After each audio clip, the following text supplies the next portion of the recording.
Guys, welcome back to our YouTube channel. Ngayong March 9, 2025. Good news guys, sa mga nagtatanong nga pala sa atin ng Honor X8C. Ito, meron po sila dito ngayong Honor X8C. Yan. Guys, ito, ganda na kanilang Honor X8C. Manipis. O, diba? Kung natatandaan pa po natin ang kanilang Honor X8B. So, manipis din yon. Pero guys, ito na yung kanilang bagong release ngayon. Ang kanilang Honor X8C.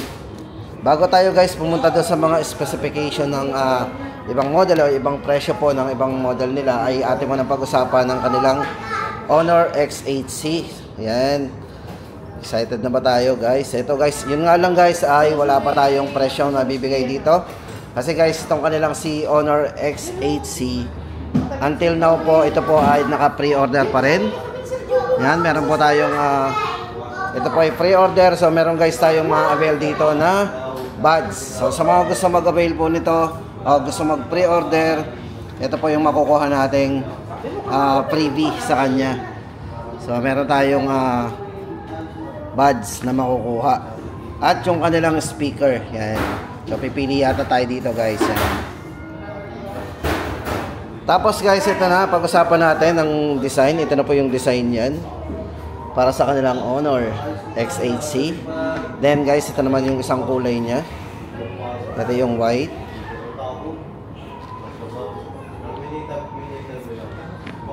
Yan. Tapos guys, ito maganda dito, meron din silang black. Ito naman ang black. Unahin na po natin guys ang camera ng kanilang Honor X8C. Yan, unang-una po sa camera guys, ito para sa kanyang night camera. Ganda ng kanyang design, no? Check po natin ang camera nito. Ito po ay merong 108 megapixel na camera. Grabe linaw.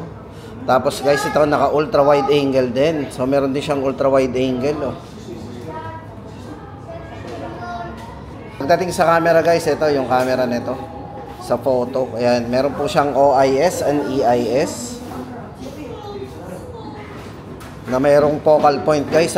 Guys, mahalaga po talaga yung focal point. Baka hindi po natin na napapansin kapag mas mababa po yung focal point aperture nito, katulad po nito yung kanilang camera na 108 megapixel ay ginamitan ng 1.75 aperture. So yun po yung tinatawag na focal point aperture. So kaya mas mapansin natin, napakaliwanag po ng camera nito, yung bago nilang X8C. Then sa kanyang front camera guys, ito ay ginamitan ng 50 megapixel na camera. Ayan, 50 megapixel po. Ayan, sa mga mahilig mag-selfie, may tinatawag po nila itong selfie light.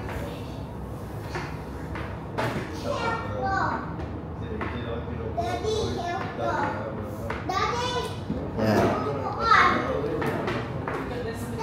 At ang maganda pa sa kanya guys, ito more on camera din, kasi ang kanilang Honor X8C ay ginamitan rin ng yan, AI eraser. So meron na rin siyang AI eraser.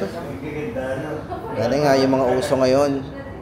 Tama-tama sa mga mahilig mag-edit. So kung gusto nating tanggalin yung mga background, yung ibang mga subject, pwede nating matanggal gamit ang kanilang AI eraser. So check na natin.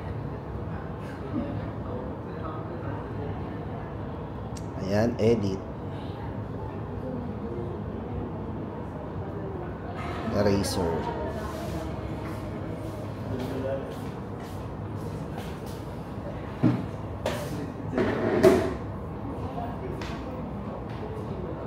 So ayan na guys, na-delete na natin gamit yung kanilang AI eraser. Galing. Tapos pwede pa natin yan i-preview pa. Balikan natin, o diba? Then save na natin.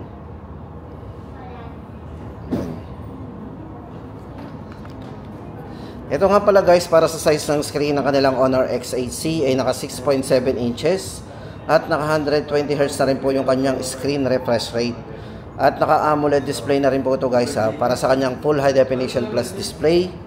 Napaka-vivid talaga ng display nito yung kanilang X8C. Then meron siyang 5,000 mAh durable battery. Then sa charging, 35 watts Honor Supercharge na din.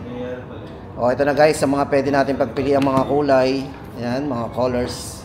Ito yung green at ito yung white. Ayan. Guys, para sa presyo guys, abangan natin kasi until now is naka-pre-order pa rin ang kanilang Honor X8C. Ayan. Guys, punta naman tayo sa mga iba pa nilang mga model. Yan. Tulad guys, itong si Honor X7C para po sa ating latest price update. Yan, ito po yung kanilang washable, water resistant. Ito yung naka 360 degree anti-drop resistance. So, napakatibay po nito pagdating sa bagsakan. At syempre, may tinatawag po tayo na makunat ang battery o yung matipid sa battery guys. Kasi ito, meron siyang 6,000 mAh durable battery. Then, para naman sa kanyang RAM and ROM, ito ay merong 8GB RAM at merong 8 extended RAM.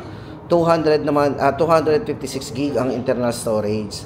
At pagdating sa processor guys, ito ay ginamitan ng Qualcomm Snapdragon 685 chipset. Ito ay guys yung ating update dito kay Honor X7C 8,999. Check din po natin ang camera.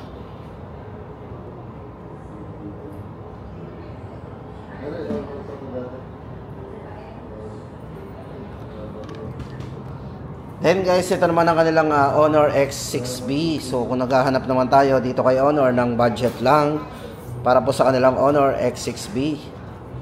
Yan guys, unahin na natin ang kanyang chipset. Ito ay naka MediaTek Helio G85. At syempre guys, ito ay matibay na rin. Budget po na merong certification ng SGS 5-star drop resistant din yan. Then sa refresh rate ng screen, naka 90Hz na rin po yung kanyang screen refresh rate. At kung camera naman, di na rin pauhuli kasi itong si X6B ay merong 50 megapixel na camera.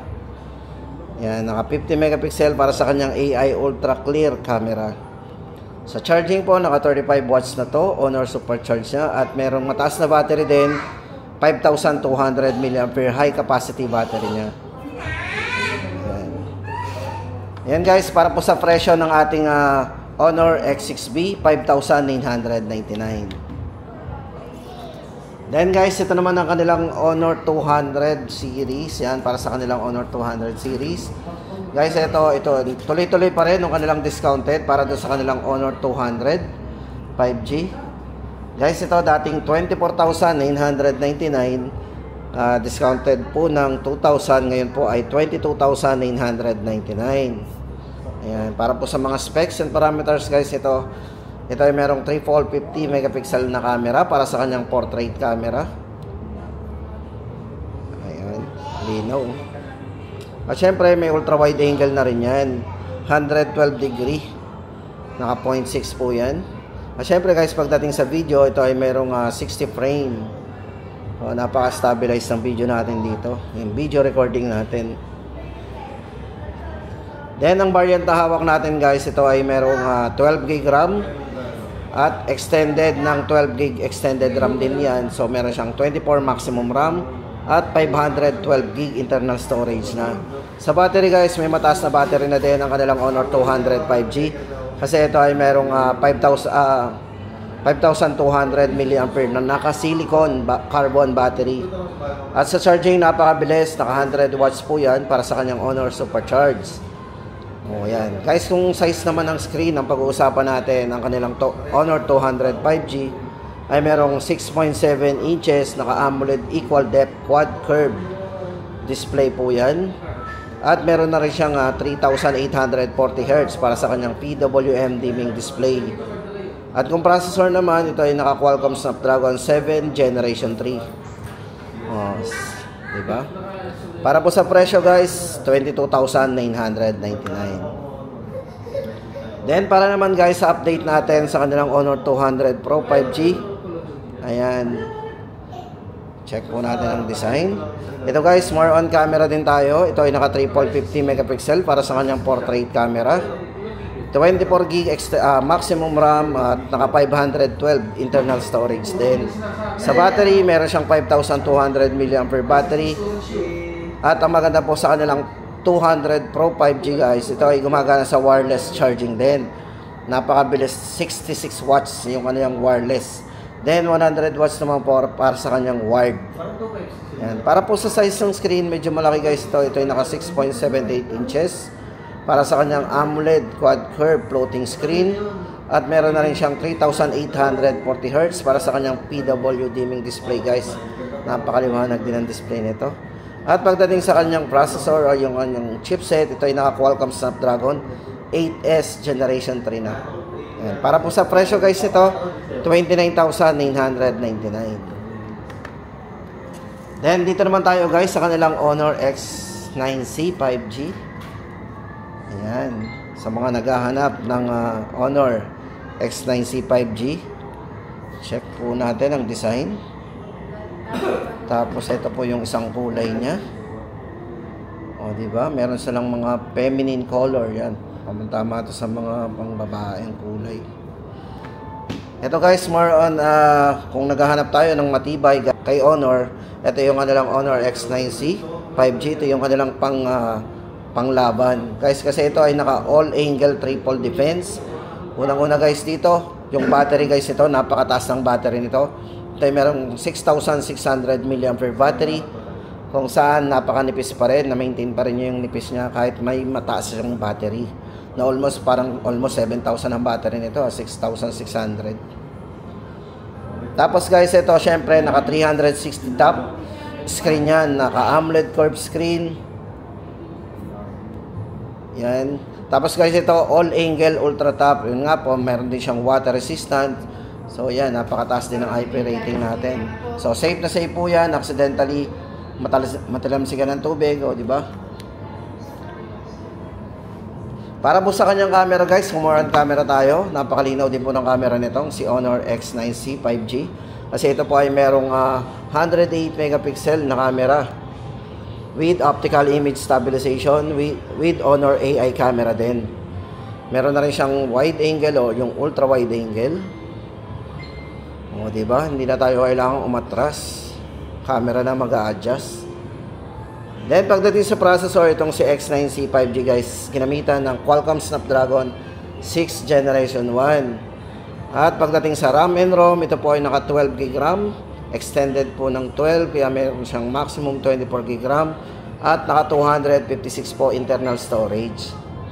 Yan. Para po sa ating latest price update sa kanilang X9C 5G, 16,999.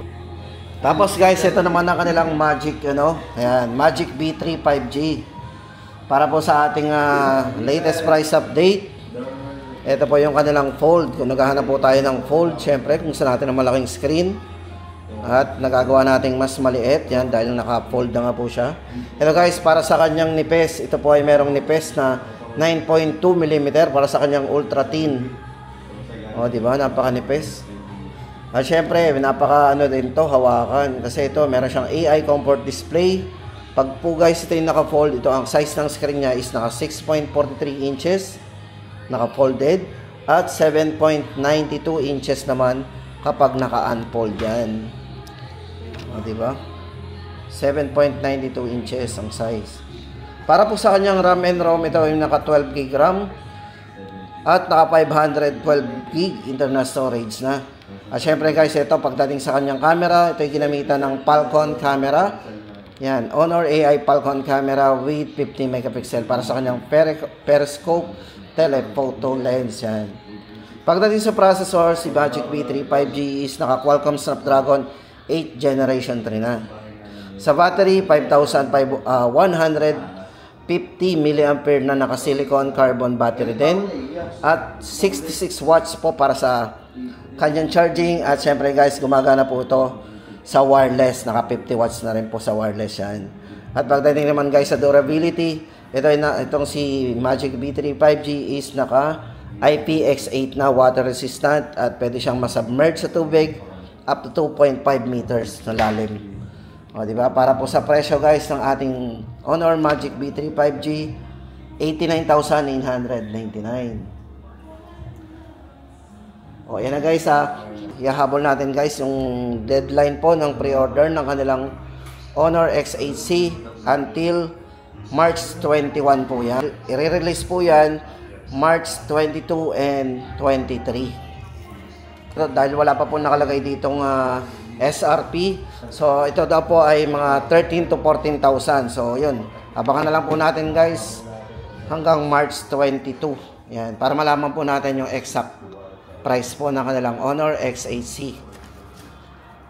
At dito guys, nagtatapos ang ating update. Sana'y nakatulong ako sa inyo. At sa mga gusto pong makatulong din sa iba nating mga kababayan guys, pakishare na lang po ng video. Yan, malaking tulong na rin po sa akin yung pag-share po ng video natin.